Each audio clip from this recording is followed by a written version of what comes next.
Some of these houses that are building up around me are getting sold. And a lot of extra dogs. Love barking dogs. Oh my God, I love barking dogs.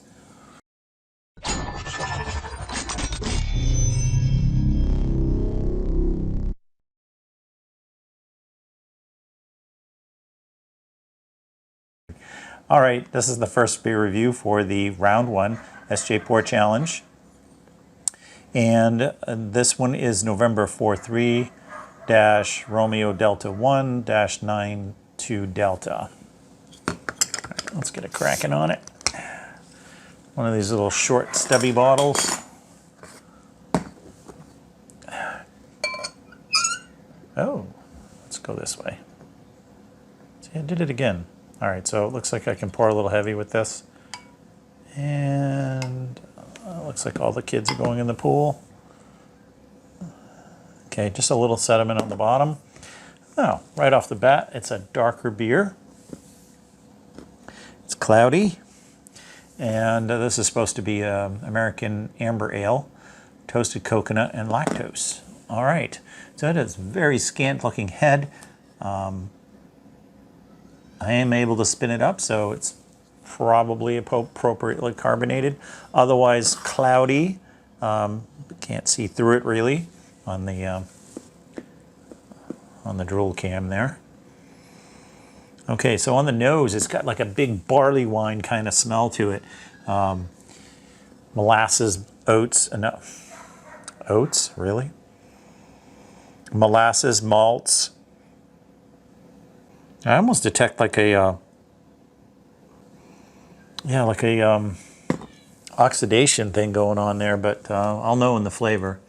All right, so let's move on here to the taste.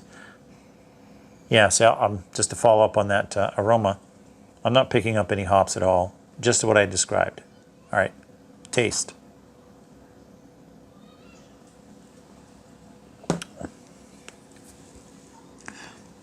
It's appropriately carbonated. It's got a really malty, like, kind of reminds me a little bit of a liquid malt extract that had a little bit too much Maillard reaction on the stove. It's kind of a weird kind of thing going on. It's got a little bit of back end bitterness, but it's hiding behind the sweetness. It finishes dry yet sweet. I'm not quite sure there's oxidation on the beer. It's kind of hard to tell because it feels like a fairly big malt bill, and it feels like you might have finished high, but it also feels like the yeast did a really good job of trying to, you know, ferment out every possible bit of sugar that it can. But I feel it left a lot of dextrins behind. That could be the lactose, giving it that thickness and sweetness. Maybe on the end, a little bit of the coconut, of that unsweetened dried coconut kind of thing right on the very end there, along with just a tad of back end bitterness. So your ABV was 6.5, so it's a, you know, it's a decent amount of ABV here.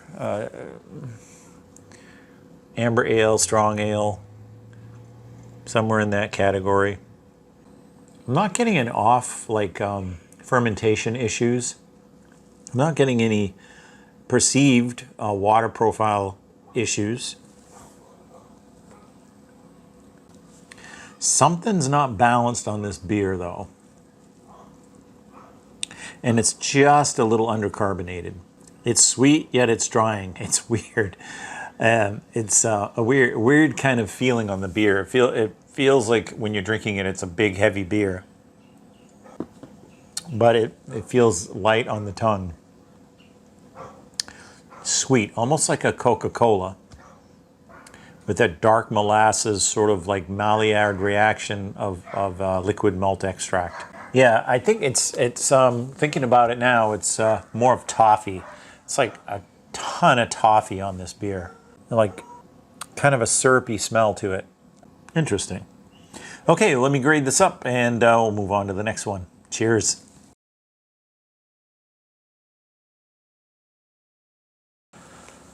All right, second review for the SJPorr challenge, round 1.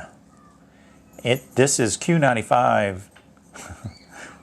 Sounds like a play. Q95, Q95, hut, hut, hut. All right, so Q95-RD1-91 Fox. And this is a milk stout with lactose, brown sugar. Hops used were 3, Columbus, Centennial, and Cascade. Ooh, 8.89%. Wow, slight hiss. Let's see if I can do this the right way. There we go, in the camera. Okay, so I can pour this a little heavier. And I'm pouring it aggressive, try to get a head up on there. And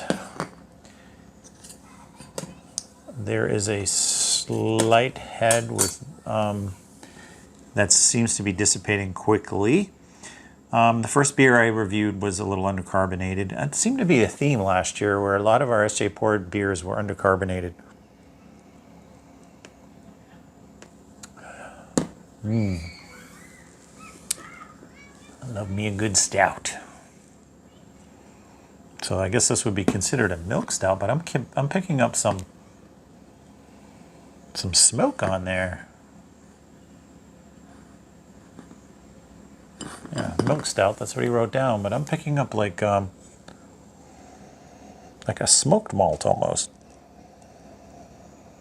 Not much. Just a tad of smoke, almost like a porter. Dark as the night. Or should I say, dark as the night. But it is like completely, like even putting up against the light, there's no red hues to it, so this is pretty dark. And I'm just picking up this kind of this burnt quality a little bit. No chocolate coming off of it. Just the dark malt kind of burnt, and a little bit of like maybe even ashtray. Now, ashtray is a common, I know everybody, tobacco, ashtray. Everybody thinks that's a negative comment. That is a descriptor you can get on beer, and that doesn't mean that it's bad. Man, it's active in the neighborhood today.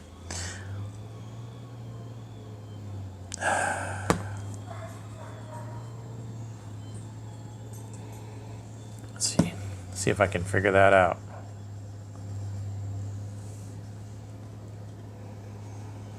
Yeah, a little bit of sweetness now. Maybe a little more like a, you know, like chocolate malt, but I'm not picking up the chocolate malt. I'm sort of that Carafa 2 or Carafa 3 kind of thing going on, maybe. But yeah, there's that faint ashtray thing going on. A little bit of that burnt sort of smoke, an ashtray thing. And then just this clean kind of smell, kind of wafting there evenly. It's very faint though. I mean, you really have to dig for it, and I am, because it's what we have to do, right? So I hope you're getting a good shot of that in the camera, and let's go in for the taste.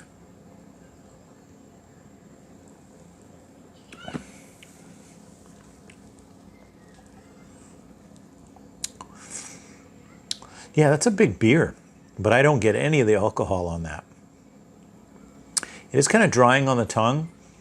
It's sort of lending it to that ashtray feeling.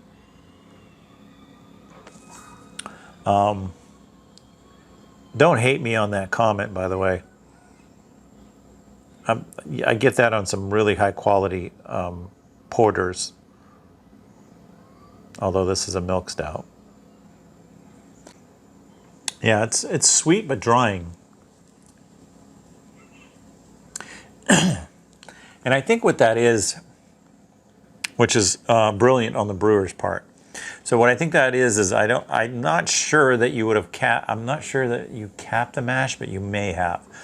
But the astringency, there's a lot of dark malts in here, probably more than you needed. but the astringency of the dark malts is covered by the sweetness of the lactose.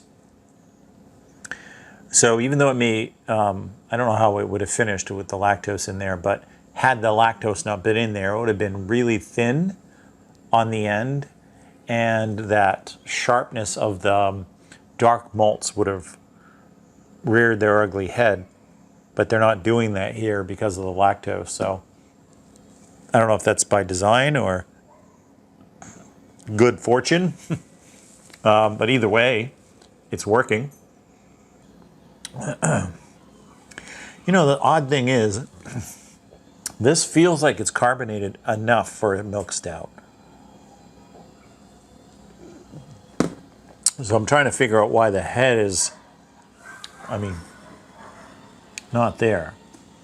I mean, you don't need a lot of carbonation on a milk stout, but that surprises me a little bit. Now, for instance, hold that thought, I'll cut this out.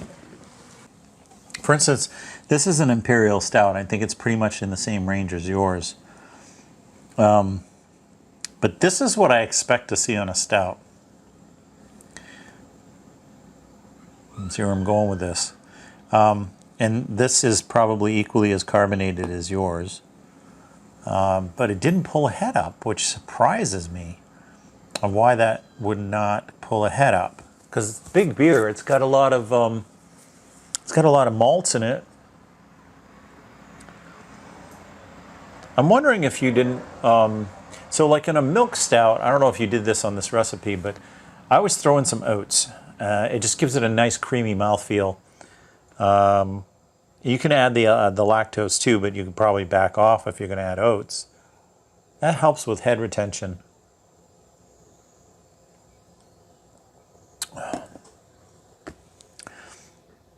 So, yeah, I'm not quite sure on this beer. And let me just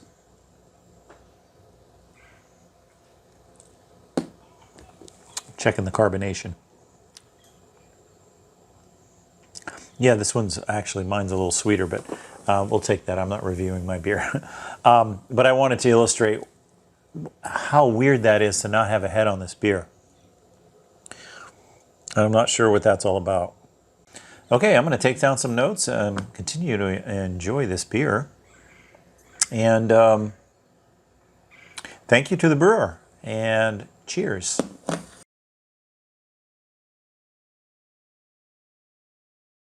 Okay, next beer we have is Sierra 17-RD1-74 Hotel. This is an American IPA, 4.7%. Hops used were Chinook, Hallertauer, Mosaic, Sapphire, and Citra. Adjuncts were oats and lactose. Okay. Let's get this one going. It's the third beer in this iteration. Another short bottle. Oof. This one's appropriately carbonated, but I noticed that the beer is all the way down to here on the neck there. Not sure what that's all about. So let's get this on the pour. It's got a nice color. Looks like this one's going to be appropriately carbonated. And we'll try to keep the kids out of the pool. There's a lot of sediment in this bottle. All right. So there is a little bit of chill haze there. Could be hop haze. Looks like there's a lot of hops added there. It's got a nice one finger head. I finally got a beer with a head on it. Yeah, I can see a little bit of bubbles streaming from the bottom there, but they disappear once they hit this thicker part of the glass. The beer is slightly opaque. Okay, so those bubbles are tight. Let's see if I can get an aroma on this. Oh, it's already smelling pretty good. Yeah, I'm getting a lot of bubble gum. Bubble gum till the cows come home. This is like juicy, not juicy fruit. What's the Bubba Yebba? Oh, what the hell are they called? But it smells like one of those. Yeah, total bubble gum. Total bubble gum. And maybe a whiff of citrus. Yeah, bubblegum and citrus. That's what I'm getting there. Okay. I'll keep the notes for later. All right. So, beautiful looking beer. American IPA. And for me, I know some of you all will ding it for color or for clarity. Honestly, it doesn't matter to me. I would not ding this beer for the clarity. I love the color. This is like this bright color is so inviting in a beer. I love that bright look. All right, let's go in for the taste.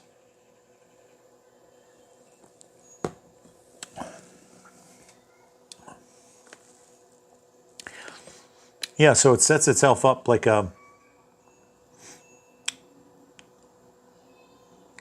yeah, like a mid-coast IPA, really. It's not an East Coast IPA, it's not a West Coast IPA. It has a nice mouthfeel to it.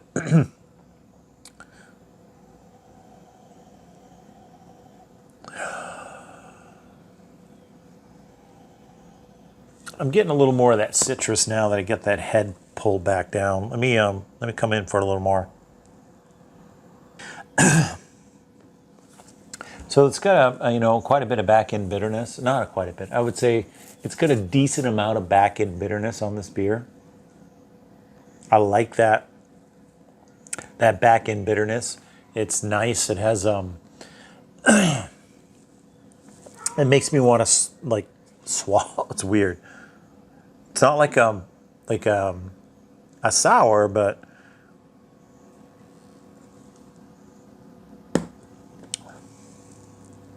between the sweetness and the drying quality on the end and the citrus peel that I'm getting on the end as well. So it's a drying quality, citrus peel, hop, appropriate hop bite, I guess you would say, on the end for back-end bitterness for an American IPA. And I'd call this a mid-coast IPA, really.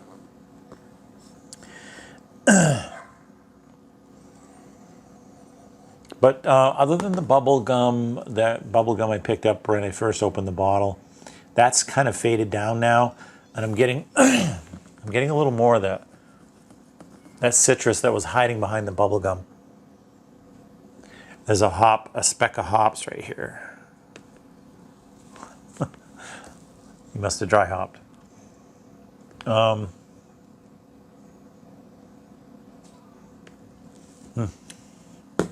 Yeah, it's ever so faint, but it's sort of what I'm tasting on the end there. So it's like that citrus, orange citrus peel, maybe even grapefruit citrus peel. Yeah, but it's the aroma is kind of like fading away quickly now. And we're just kind of left with like a more of a balance between the excuse me, the bubble gum and the citrus peel. It's got a real bright smell to it. It's actually a nice beer. I like it. Well crafted. Nice job. Cheers.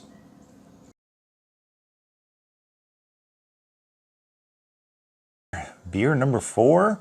This is Papa 28 Romeo Delta 1 67 Echo.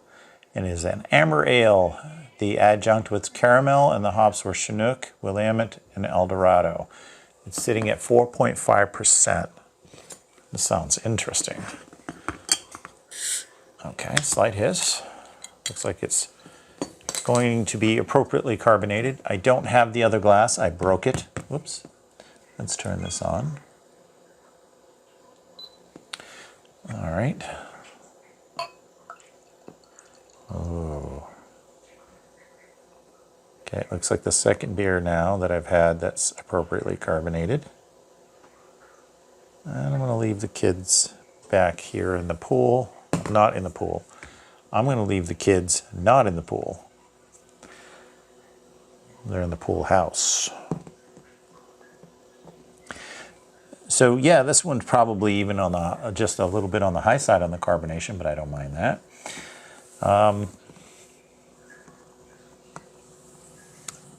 thick bubbles, big bubbles, small bubbles. So there's an assortment there on the head. It's a little better than a finger head there. Oops, let's get that back in the shot. Caramel, huh? Okay.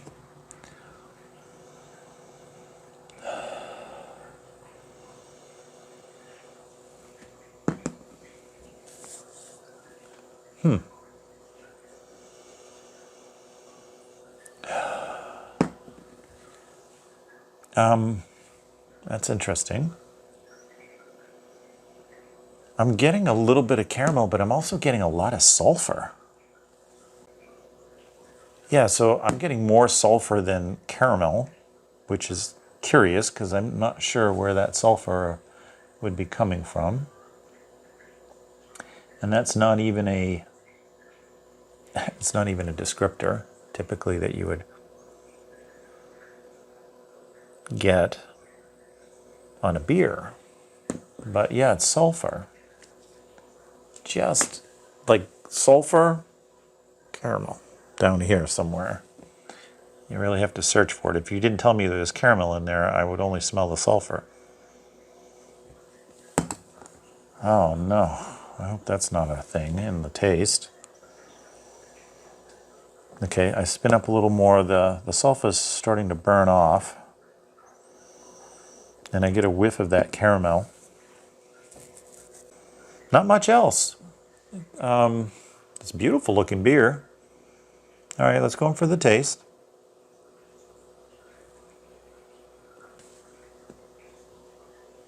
I get the caramel. There's a conflict. Something's direct conflict or contrast, or not sure if it's the hops or the malt bill or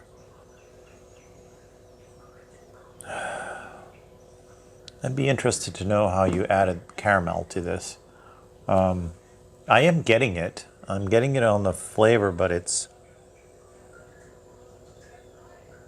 leaving the tongue a little rough. That might be water profile. So I don't get that sulfur in the flavor, but there's something there in the flavor that's not right. It's not bad. It's just not, the flavor's not balanced somewhere, and there's competing or smashing conflicts in flavors, because this sounds like a great idea. Amber ale, and then you add caramel. So I'm wondering if it's just the hop selection or the water profile or something. Or maybe even the caramel you used, I don't know. Interesting.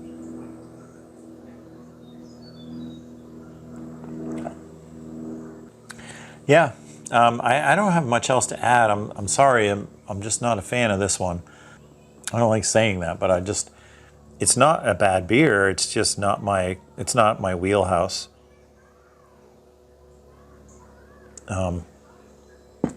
Yeah, so I'll take some notes on this and on to the next one. Cheers.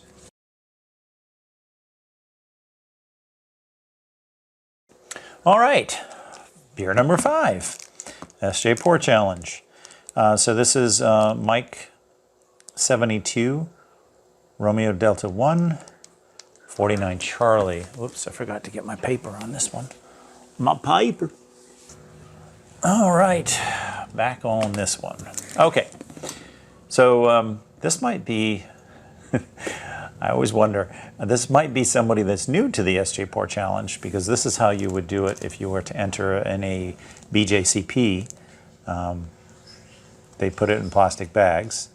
All right, so this is a New England IPA. Oh, thank God. Actually, I thought I was going to get a lot of IPAs on this, but so far I've had a fairly good variety. So the adjunct here is a Sumo Oranges, I suppose. And Mosaic, Centennial, and Citra, all great hops for New England IPAs.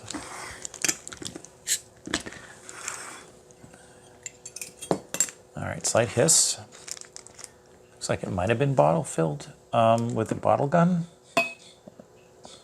It's got a nice light color, almost like lemonade.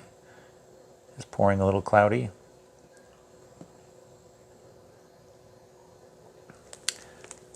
I guess we're supposed to put the kids in the pool, but I don't think I need to. It's super light. It is like hazy lemonade. It's got a little, I did sissy pour it, but the head is dissipating quickly. Hope you can get that in the shot there.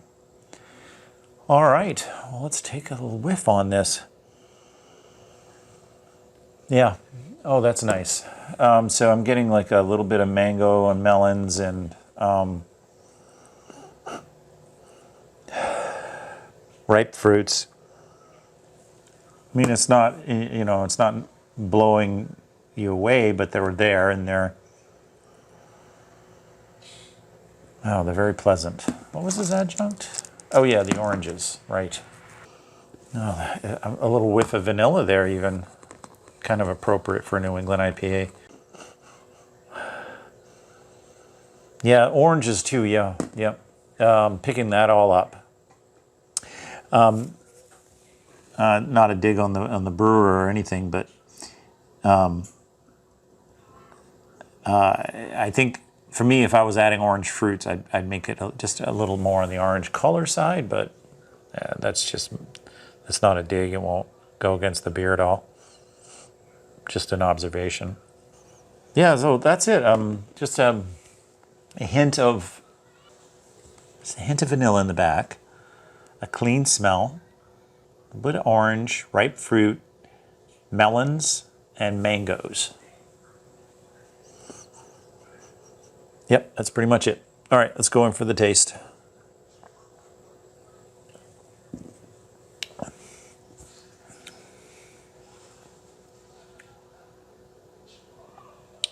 Wow. That's really nice. So it's appropriately carbonated. Oddly enough, it doesn't support a very big head here. So what are we looking at for? Oh, you don't. Oh yeah, 6.47. The flavor is very clean. It's more on the less on the ripe citrus, more on the fresh citrus on the flavor from the aroma. I mean, I do get a little of that fresh orange citrus on the aroma. It competes against the ripe fruit and the mango and a little bit of the vanilla. Yeah. No other complaints there. There's no real back-end bitterness, which is appropriate for style.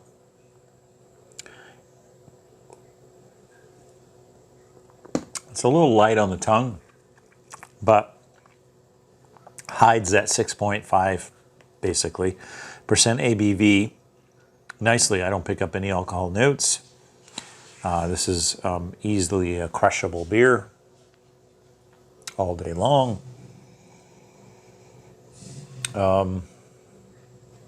Yeah, let me take some notes here. Cut this part out. All right, I don't have much else to add. This is a really nice beer. Yeah, just clean citrus and that bit of vanilla there. Very inviting aroma.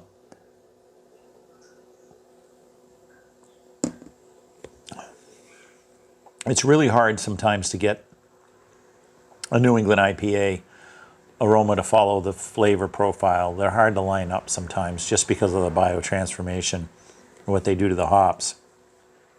Depending on the yeast, depending on the hops. So that's, I have to say, the most difficult style to brew is a New England IPA. And a lot of people say, oh no, it's easy because it's hazy, but no way. I will argue the New England IPA style is brutally hard to get right. And this one is really good. I'm really enjoying this one. There's certainly shows that you've been practicing this recipe a bit, unless this was a one-off, and congratulations, Edison. You invented the light bulb.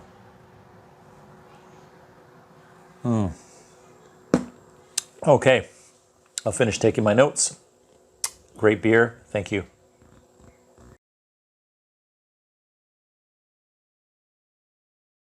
Okay, I got another New England IPA. I'm just pulling these randomly, by the way. So this one is Romeo 86, Romeo Delta 1, 8-2 Golf. And the adjuncts were flaked oats, tangelo, pineapples. Wow. 3 hops was CTZ, Amarillo, Strata, and HPC 431. Whirlpool and dry hop on both of those last 2. Okay, another stout bottle. Stout being short. Short and stout. Oh, good hiss. All right. Here we go. Oh, wow. This one's light like the other one.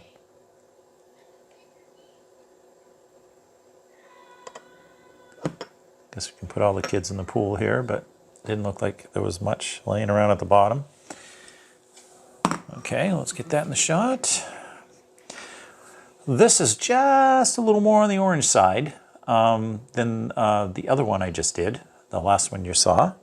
And to the brewer of the previous one, if you're putting oranges in, this is more of the color that I would be expecting. If you see orange and you read orange, then your brain kind of lines those 2 things up. This looks like grapefruit juice.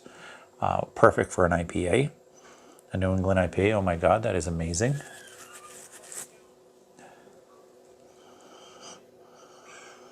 Oh, just huge grapefruit.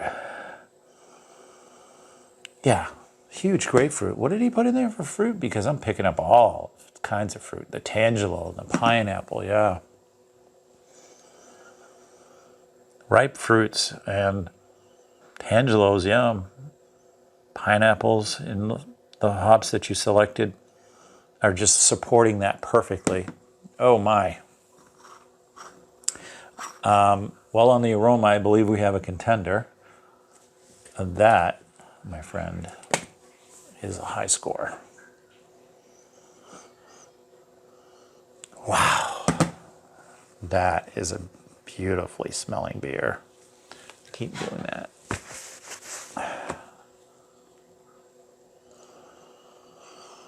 Yeah, also that whiff of vanilla like you get on a New England IPA.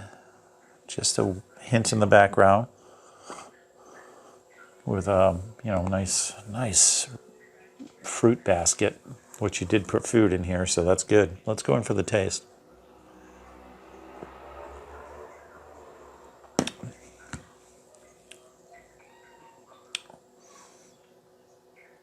Always hard when you add real fruit.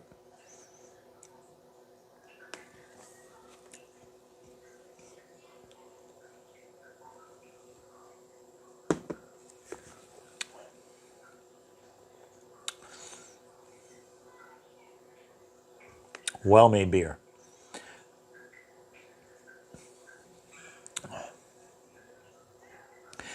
So what I was getting on the aroma, I'm not getting on the flavor as much. It's more towards the citrus peel. Not so much the pith, but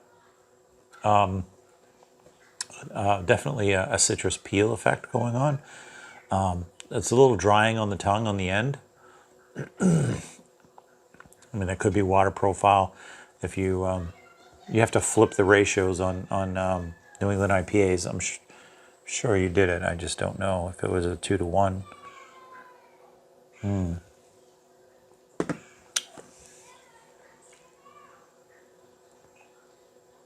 Yeah, it's a really nice beer. Boy, way to finish strong. The last 2 are really good. Strata hops, huh? I haven't used Strata hops in New England. I like that idea. I've used Amarillo and HPC 431. I haven't used a CTZ. CTZ is what Centennial, Target, and Zalthos or something like that.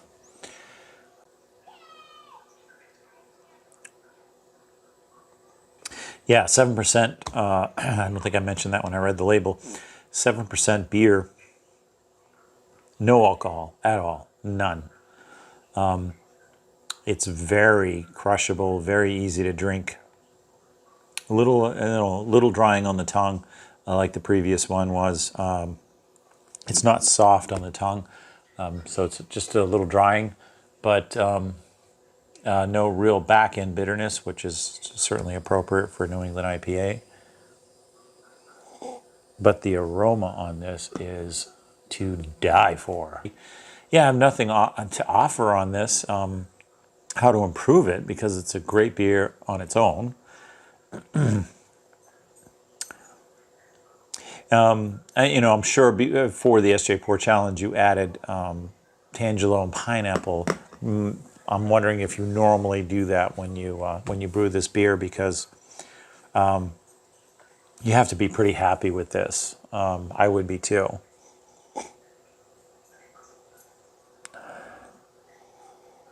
Wow, that is a most incredible aroma. Oh my God. As it warms up, I'm getting more of the Tangelo, but everything's still there. It's like a fresh, almost to the riper side, a bowl of fruit.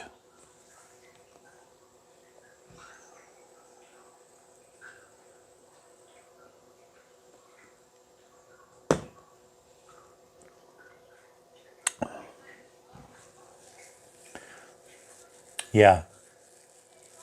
Boy, I hope you can rebrew this just like this, because I suspect this one's moving on. It's really nice.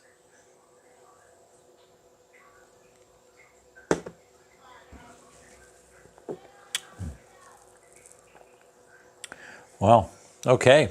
All right, well, I'm going to score this on camera to the brewer of this beer. Thank you for entering, and thank you for a well-crafted beer. I'm going to enjoy the rest of this with my dinner. I think I only have one more, which I will review after dinner. So, cheers, guys.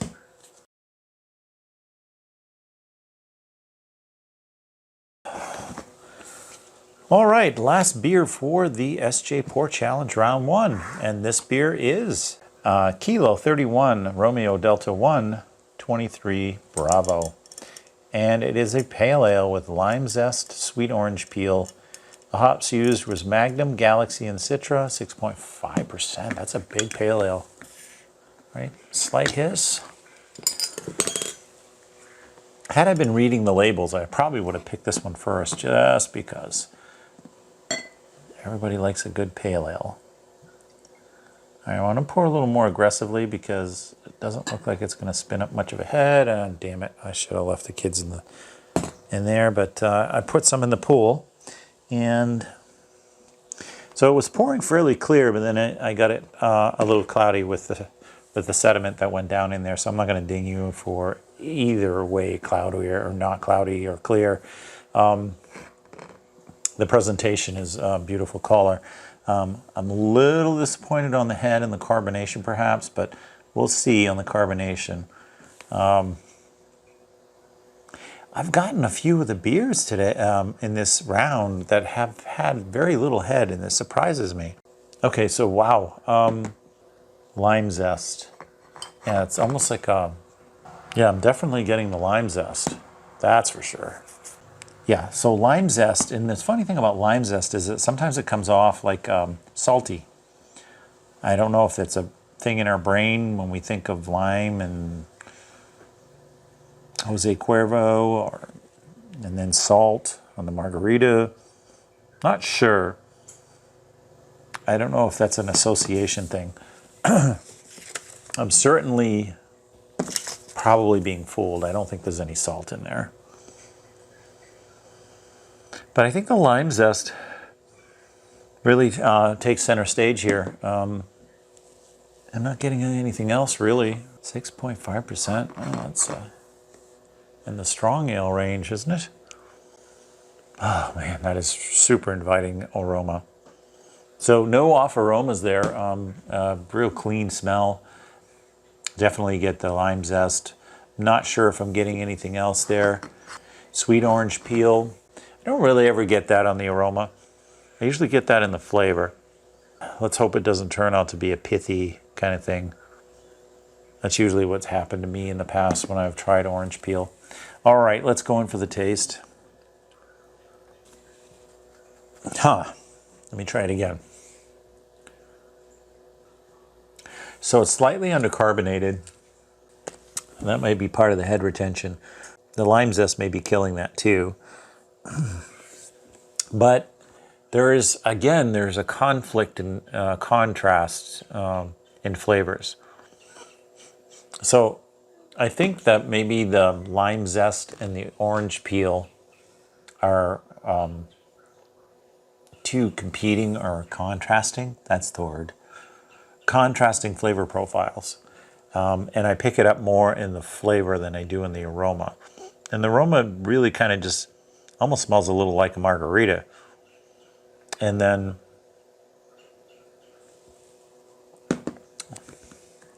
in the flavor, I do get lime, but then I get a pithy kind of orange peel slightly, and then it falls flat. It's kind of thin, really, you know, surprisingly thin for 6.5%. But the thing is, I don't get any alcohol. I don't get any off flavors. I have never, ever, ever, ever, ever, ever had good results with the orange peel. Sweet orange peel, doesn't matter. You're almost better off throwing coriander in there. Yeah, not a bad beer. No, no brewing issues there. Shows the brewer is definitely knows what he's doing. I'm having a hard time with the contrast in flavors. I think they clash. I think that this adjunct thing for the SJPorr challenge was actually kind of brilliant. It forced people to like add something to their beer that they probably normally wouldn't do, push them out of their comfort zone. I'm not one of them, but I'm going to say there's certain people out there, Puka NC, who used to be really good at lining up flavor profiles. Like, I don't know what it was about him. He was able to, like, you know, I'd say, oh, I'm going to do this. And you're like, oh, I wouldn't put those two things together. They're going to clash, and here's why. And Dan Desolitz as well, he's really good about that. And I always thought he was like a chef, but he's not. He must be a really amazing cook. But he always is able to like say, oh, yeah, no, I wouldn't do that. I might do this instead. Those will go together really well. So yeah, that's not my strong suit either. Yeah, I probably would have just left the orange peel out. Yeah, this is a really good beer. And, you know, on my reviews here, that this is my last one, so I'm gonna riff a little. So, but you know, I wish they were all good because I hate picking apart a beer, and that's the only part of the SJPorr challenge I'm not a fan of. And but we have to do it. It's one of those things. That's why I never became a BJCP judge, because I don't mind helping somebody like go through a beer and say, hey, look, hey man, I think that this beer needs this and this, because I do it myself on my own beers. Like, I'm my own worst enemy. With that being said, for this beer, yeah, just leave out the orange peel. And maybe throw in some carapils or something, or some torrefied wheat or something, just something to keep the head retention up. And then look at your carbonation. It's a little low for whatever reason. But that concludes round one. Cheers, SJ. Thanks for allowing me to be a part of this competition. Appreciate it.